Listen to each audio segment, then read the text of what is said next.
Namumuno sa lahat ng vote-rich provinces ang Cebu at ngayong 2025 midterm elections, nakikita po natin na nagbabago-bago ang mukha ng politika.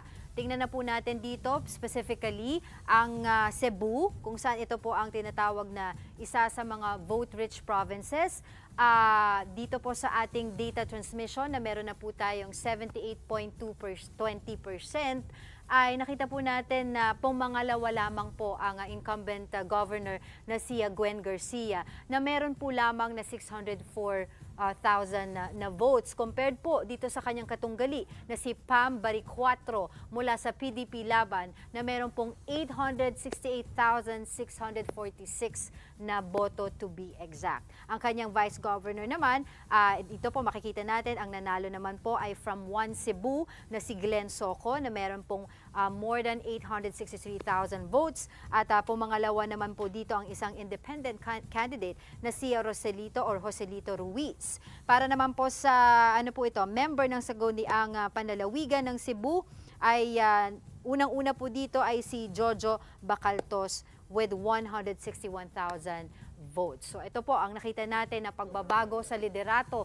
no, pagdating po sa pagiging gobernador dito po sa ating isa sa mga vote-rich provinces na Cebu. Sa putong ito, mga kapatid, kumustahin po natin ang sitwasyon dyan sa Cebu. Nasa linya si News 5 Visayas correspondent John Aroa. John, itong tumalo kay Governor Gwen Garcia, malakas ba talaga siya sa Cebu noong kampanya?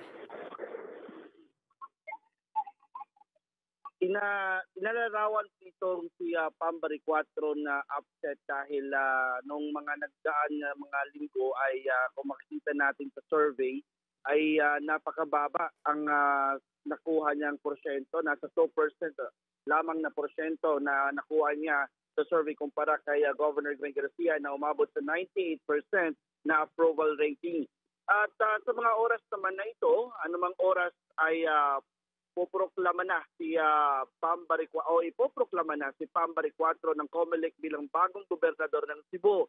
Sa partial and the official results ng COMELEC, naunguna si Pamela Baricuatro na nagkaroon ng nakakuha ng 1,088,765 votes at sinundan ito ni incumbent Governor Gwendolyn Garcia na mayroon lamang 744,261 votes.